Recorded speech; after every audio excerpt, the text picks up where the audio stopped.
प्यारे विद्यार्थियों, आधुनिक हिंदी कविता के विकास में अब तक हमने द्विवेदी युग और राष्ट्रीय काव्य धारा के बारे में चर्चा की है। आज हम हिंदी कविता की, विशेषकर आधुनिक हिंदी कविता की एक महत्वपूर्ण काव्य धारा, या जिसे आप काव्य आंदोलन भी कह सकते हैं, उस पर चर्चा करने जा रहे हैं। इस काव्य धारा का नाम आलोचकों ने छायावाद नाम दिया है। छायावाद नाम कैसे पड़ा, इसकी चर्चा हम बाद के व्याख्यान में करेंगे। आज हम छायावाद की जो पृष्ठभूमि में जो परिस्थितियां काम कर रही थी, उन पर चर्चा करना चाहते हैं, क्योंकि आप जानते हैं कि साहित्य का जो आधार है वो जीवन है, और जीवन प्रभावित होता है हमारे आसपास की परिस्थितियों से, जिनमें राजनीतिक भी हैं, आर्थिक भी हैं, सामाजिक हैं, धार्मिक हैं, सांस्कृतिक परिस्थितियाँ हैं, साहित्यिक परिस्थितियाँ हैं। इन सब से हमारा जीवन प्रभावित होता है, और कोई भी साहित्यकार, कोई भी कवि जीवन की इन परिस्थितियों से ही अपने विचार ग्रहण करता है, भाव ग्रहण करता है, और फिर उनको अपनी मेधा से, अपनी प्रतिभा से कविता में या अन्य विधाओं में रूपायित करता है। छायावाद का जब आरंभ हुआ, उस समय भारत का राष्ट्रीय आंदोलन, जिसको हम स्वतंत्रता आंदोलन के नाम से भी जानते हैं, चल रहा था। और आपको ध्यान होगा कि द्विवेदी युग की सीमा हमने 20वीं शताब्दी के पहले 2 दशक मानी है, और आलोचकों ने उसकी जो निश्चित समय दिया है वो था 1900 से लेकर 1918। छायावाद का समय इससे आगे का है, और वो भी लगभग 2 दशकों तक फैला हुआ है। आलोचकों ने इसका जो समय दिया है वो है 1918 से 1936 तक, क्योंकि 1936 में छायावाद की जो चरम उपलब्धि है, कामायनी का प्रकाशन होता है, और उसी समय प्रगतिशील लेखक संघ का अधिवेशन आरंभ होता है, जहाँ से प्रगतिशील तत्व हमारे साहित्य में प्रवेश करते हैं और अपनी अभिव्यक्ति पाते हैं। तो वह साल ऐसा है जहाँ से काव्य धारा में एक नया मोड़ आता है, हिंदी कविता एक नए युग की ओर प्रवेश करती है। तो निष्कर्षतः हम कह सकते हैं कि छायावाद का समय 1918 से 1936 ईस्वी तक का है। इन 2 दशकों में आप जानते हैं, जो बच्चे इतिहास के विद्यार्थी हैं वो इसको और अच्छी तरह जानते हैं, कि भारत की स्वतंत्रता का आंदोलन पूरे चरम पर था, गति पकड़ चुका था। 1920 में गांधी जी के नेतृत्व में असहयोग आंदोलन चलाया गया, और असहयोग आंदोलन लगभग 2 साल की अवधि के बाद उत्तर प्रदेश में एक चौरी चौरा है गोरखपुर जिले में, वहाँ हिंसक घटना हो गई, जिसको देखते हुए गांधी जी ने असहयोग आंदोलन को वापस ले लिया। पूरे आंदोलन को बड़ा धक्का लगा उस समय। बहुत सारे राजनेता गांधी जी के इस फैसले से प्रसन्न नहीं थे। भारतीय जनमानस में भी एक निराशा की लहर धीरे धीरे व्याप्त हो रही थी। लेकिन गांधी जी ने जिन आदर्शों को लेकर चल रहे थे वे बड़े रचनात्मक थे। वे सत्य, अहिंसा, त्याग आदि विचारों को साथ लेकर चल रहे थे। बदले की भावना उनमें, उनके विचारों में कहीं नहीं थी। इसलिए उन्होंने उस समय का सदुपयोग रचनात्मक कार्यों में, लोगों की ऊर्जा को रचनात्मक कार्यों में परिणत करने की कोशिश की। और यही रचनात्मक ऊर्जा साहित्य में भी आती है। आपको ध्यान होगा, जब कामायनी और राम की शक्ति पूजा जैसे काव्य लिखे जा रहे थे, और निराला जब राम की शक्ति पूजा में कहते हैं, हालांकि निराशा और हताशा के दौर के बावजूद भी वो बातें आती हैं, तो मुझे नहीं लगता कि ये संकेत और कहीं से लिए गए होंगे। सीधे सीधे स्वतंत्रता आंदोलन की उस रचनात्मक ऊर्जा से लिए गए हैं। वो जब कहते हैं, वह एक और मन रहा राम का, जब रावण से वो पराजित हो रहे होते हैं और उन्हें लगता है कि मैं नहीं जीत पाऊंगा, तो उस निराशा के दौर में भी एक अचानक एक नई आशा की किरण आती है, और वो कहते हैं, वह एक और मन रहा राम का, जो न थका, जो नहीं जानता दैन्य, नहीं मानता विनय। ये जब राम की शक्ति पूजा में वो लिखते हैं, तो इससे लगता है कि एक रचनात्मक ऊर्जा साहित्य में भी प्रवेश कर रही थी। तो इस तरह राष्ट्रीय आंदोलन हमारे साहित्य को भी अच्छी तरह से प्रभावित कर रहा था, और वो जो रचनात्मक, सृजनात्मक जो गुण थे, लक्षण थे आंदोलन के, वो साहित्य में अप्रत्यक्ष रूप से प्रवेश कर रहे थे, और उनका भरपूर उपयोग हमारे साहित्यकार कर रहे थे। आपको यह भी ध्यान होगा कि 1914 से 1918 तक प्रथम विश्व युद्ध चला। कोई भी युद्ध हो हमेशा संहार लाता है, तबाही मचाता है, और उससे मानवता का अहित होता है, विनाश होता है, मानवता संकट में पड़ जाती है। तो प्रथम विश्व युद्ध के बाद भी ऐसा ही था। पूरी मानव जाति एक अलग तरह के संकट से गुजर रही थी। कह सकते हैं कि मानवता पर ही संकट छाया हुआ था।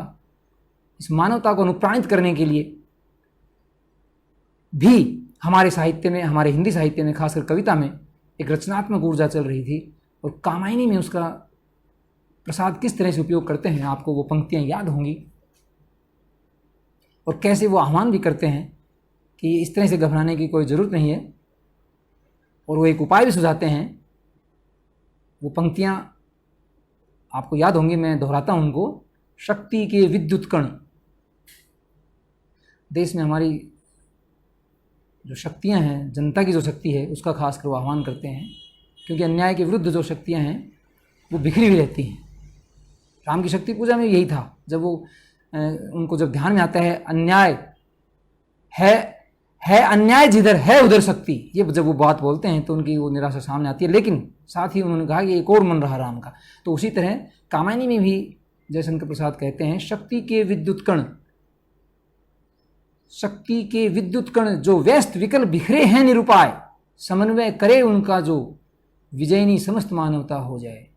तो शक्ति के इन विद्युत कणों को समन्वित करने की आवश्यकता उन्होंने महसूस की।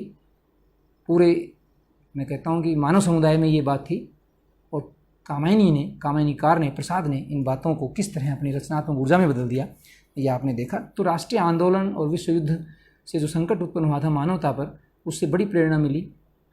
उसकी प्रतिछवि, उसका प्रतिफलन हमारे छायावादी काव्य में होता है। दूसरी जो परिस्थितियां हैं वो है पुनर्जागरण की। पुनर्जागरण वैसे तो हिंदी साहित्य में भारतेंदु युग से ही आरंभ हो जाता है।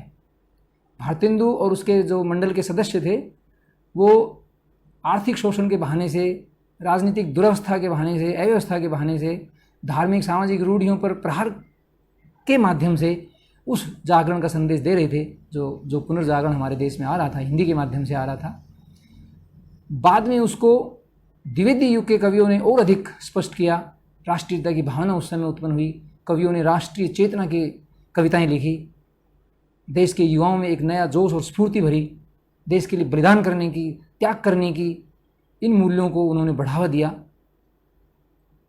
वही पुनर्जागरण और आगे चलता है और छायावाद तक भी आता है। पुनर्जागरण ही नहीं रुका,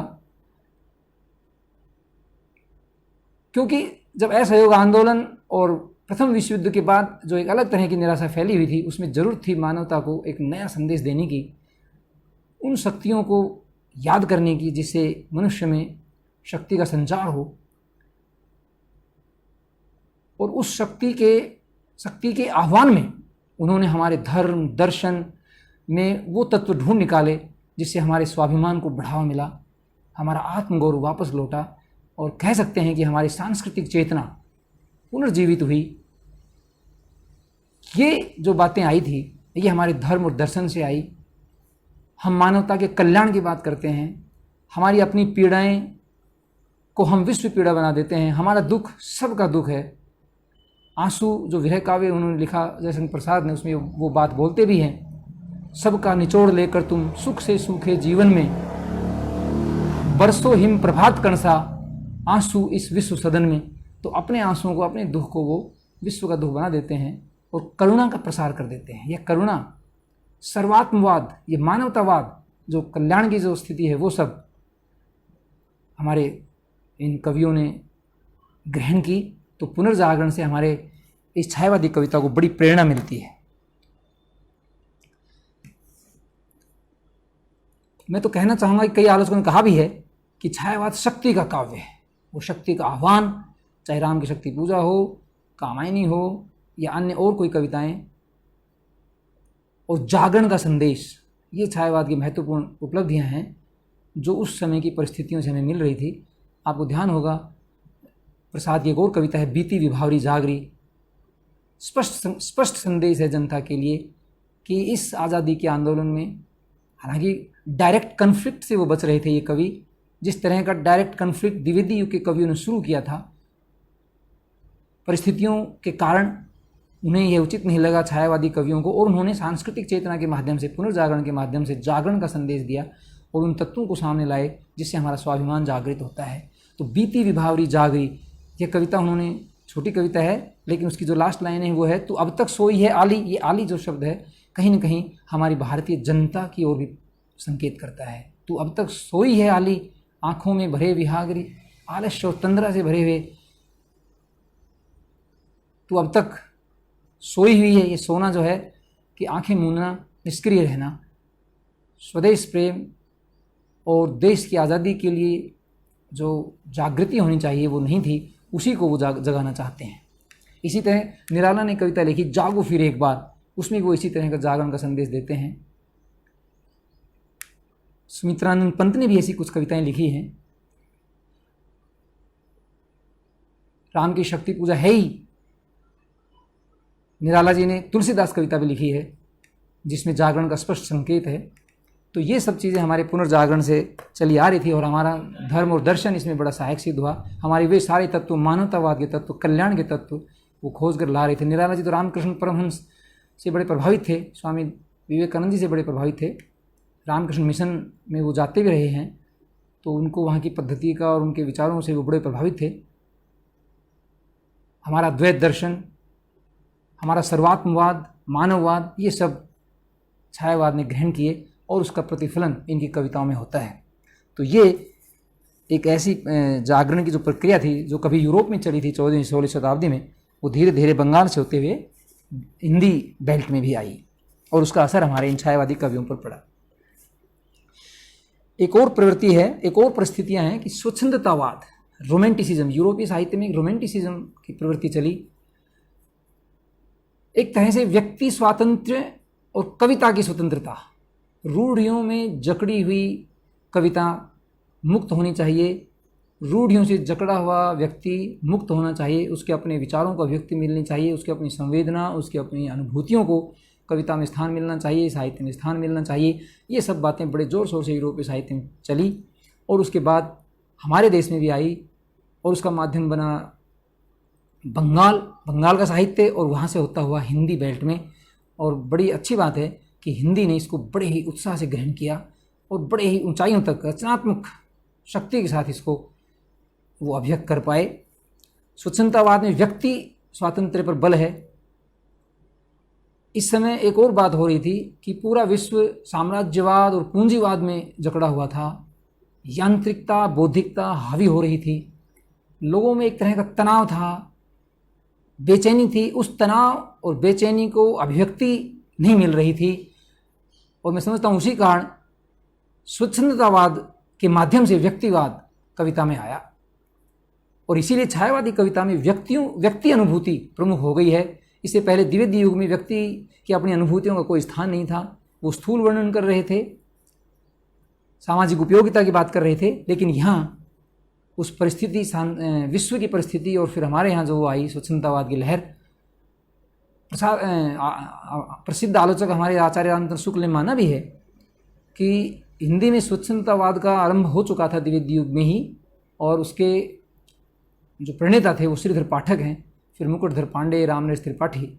लेकिन द्विवेदी युग में स्वच्छंदतावाद उतना महत्वपूर्ण, उतना प्रमुख नहीं हो पाया जितना कि छायावाद में हुआ और उसकी जो प्रमुख थीम थी वो यही थी, व्यक्ति स्वातंत्र्य और कविता को भी रूढ़ियों से मुक्त करना। तो आप देखेंगे कि छायावाद में छंदों की अनिवार्यता पर कोई बल नहीं है, मुक्त छंद लिखे जा रहे थे। शुरू में इसका बड़ा विरोध हुआ, पहले 5-6 साल यानी कि आप 1925 तक लगा सकते हैं, खूब विरोध हुआ। लोगों ने कहा ये भी कोई कविता है और कईयों ने तो उसमें व्यंग्य में भी कहा कि कविता नहीं, कविता की छाया है, इसमें कोई अर्थ समझ में नहीं आता, अर्थ है स्पष्ट है, छाया नाम हो सकता है। वहाँ से भी छायावाद नाम चल पड़ा हो, इसको किसने चलाया किसी को कुछ पता नहीं, लेकिन आलोचकों में फिर यही नाम जो है प्रसिद्ध हो गया था। तो ये सब चीज़ें थी जो स्वच्छंदतावाद के बहाने से छायावादी कविता ने भी ग्रहण की।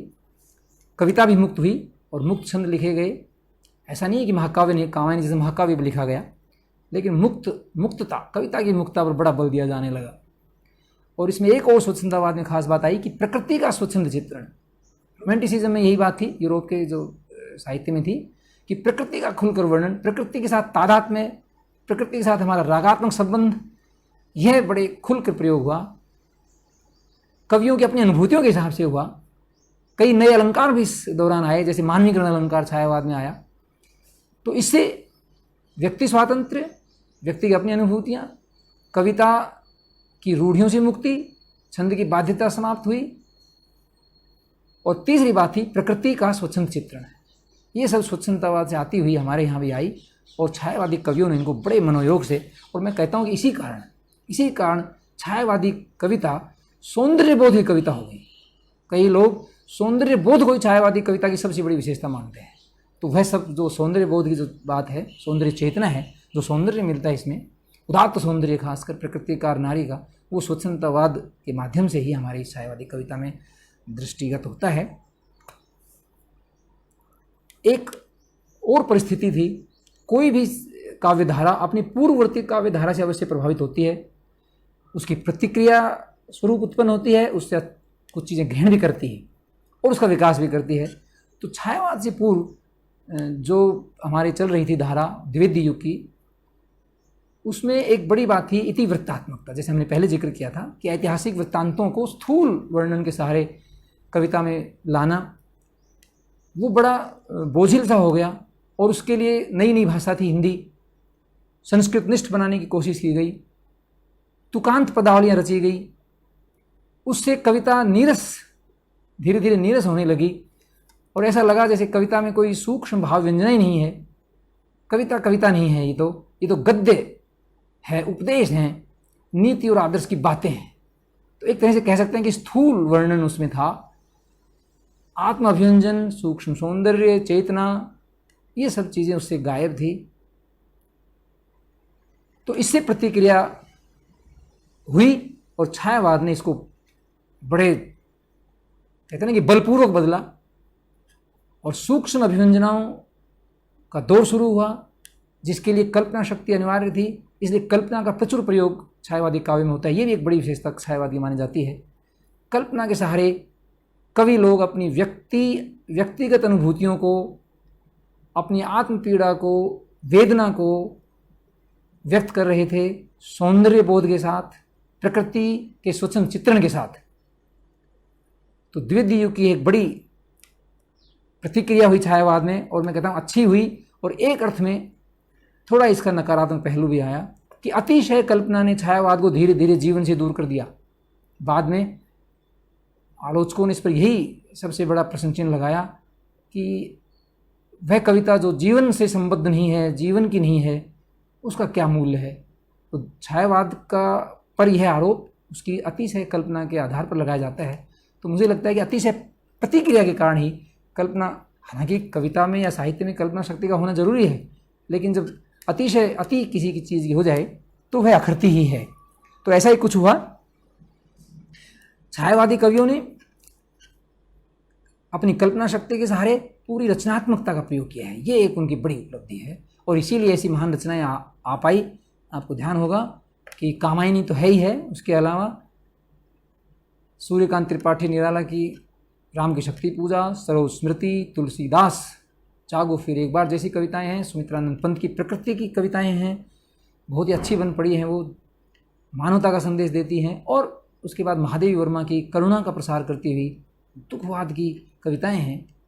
हमारा मन बड़ा विगलित हो जाता है, विचलित रहता है उससे, और ऐसा लगता है कि जैसे सारे संसार में दुख फैल गया है, सबका दुख मेरा अपना दुख है। तो करुणा का यह प्रसार महादेवी वर्मा की कविताओं में मिलता है। तो रचनात्मक ऊर्जा के साथ ये सब कविताएं आती हैं, और एक बड़ा उच्च स्थान हिंदी कविता में बनाती हैं, और हिंदी कविता को शीर्ष पर ले जाने में ये कविताएं और ये कवि अपनी महत्वपूर्ण भूमिका अदा करते हैं। एक और परिस्थिति जिसका मैं जिक्र करना चाहूँगा, द्विवेदी युग की प्रतिक्रिया तो थी रीतिकाल की जो श्रृंगारिक प्रवृत्ति थी, खासकर नारी के श्रृंगार चित्रों की, जिसमें कामुकता और शरीरी सौंदर्य के माध्यम से अश्लीलता का पुट था, वह द्विवेदी युग को भी मान्य नहीं था। उन्होंने भी नारी सम्मान की कविताएं लिखी, नारी सम्मान के गौरव को लौटाया उन्होंने, और उसके बाद छायावादी कवियों ने उसको और आगे बढ़ाया, और मैं कहता हूँ कि नई ऊंचाइयां दी। नारी सौंदर्य के चित्रण को उन्होंने नए आयाम प्रदान किए। सरोज स्मृति में निराला अपनी पुत्री के सौंदर्य का वर्णन करते हैं, प्रकृति के स्वच्छंद चित्रण में प्राकृतिक सौंदर्य का वर्णन किया जाता है, तो स्त्री के उदात्त सौंदर्य की इसमें कल्पना की गई और बड़े सधे शब्दों से एक गौरव प्रदान करते हुए, शब्द भी कई बार गौरव प्रदान करते हैं भावों को, भाव तो करते ही हैं शब्दों को, लेकिन शब्द भी कई बार गौरव प्रदान करते हैं भावों को। तो ऐसा ही कुछ छायावाद में हुआ। नारी के उदात्त सौंदर्य की ये कविताएं आई, सबको चमत्कृत कर दिया। आज तक छायावादी कविता का इस मामले में कोई सानी नहीं है। तो हम कह सकते हैं कि रीतिकालीन जो श्रृंगार प्रवृत्ति थी उसकी प्रतिक्रिया स्वरूप छायावादी कवियों ने नारी के उदात्त सौंदर्य की, उसके श्रृंगार की उदात्तता को बहाल किया, पुनर्स्थापित किया और नारी के सम्मान को द्विवेदी युग से आगे बढ़ाते हुए और अधिक ऊंचाई पर वो ले गए। तो यह भी एक बड़ी प्रवृत्ति उस समय उभर कर आती है जो उस तत्कालीन परिस्थितियों से ये कवि ग्रहण करते हैं। एक बात भाषा पर भी मैं करना चाहूँगा कि ये भी एक परिस्थिति थी। साहित्य की भाषा पर सवाल उठ रहे थे। गद्य की भाषा भारतेंदु युग में हिंदी हो गई थी, आवश्यकता ही ऐसी थी। विवेचन और विश्लेषण की भाषा ब्रज में नहीं हो सकती थी, तो वो हिंदी में ही संभव थी। लोगों में जागृति पैदा करनी थी, चेतना पैदा करना था, तो ब्रज में ऐसा संभव नहीं था। ब्रज की लालित्य और ब्रज का भाव गांभीर्य जिसमें बाधा पहुंचा रहा था।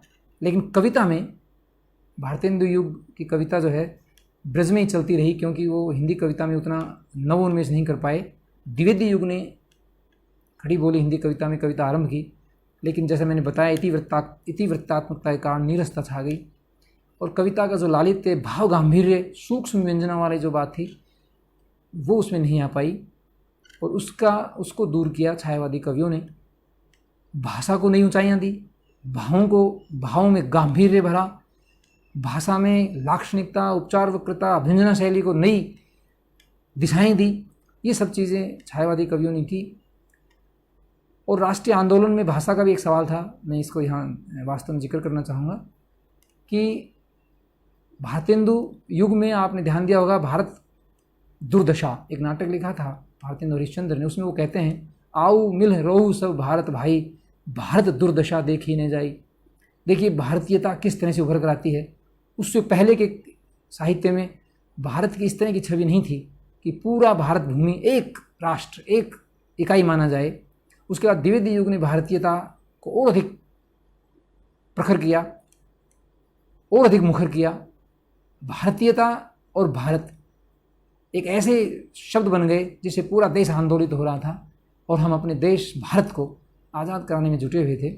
और इसी समय सवाल आया कि आंदोलन में किस तरह अधिक से अधिक लोगों को जोड़ा जाए। जब जन आंदोलन का रूप धारण कर रहा था हमारा ये राष्ट्रीय आंदोलन, तब हिंदी भाषा एक तरह से सारथी बनकर आई। सारे नेताओं के लिए, सारी जनता के लिए एक संपर्क भाषा के रूप में हिंदी भाषा विकसित हो रही थी। साहित्य में जैसे मैंने बताया छायावादी कवियों ने कविता में भी इसको नई ऊंचाइयां प्रदान कर दी थी और गद्य में ये पहले से ही चल रही थी।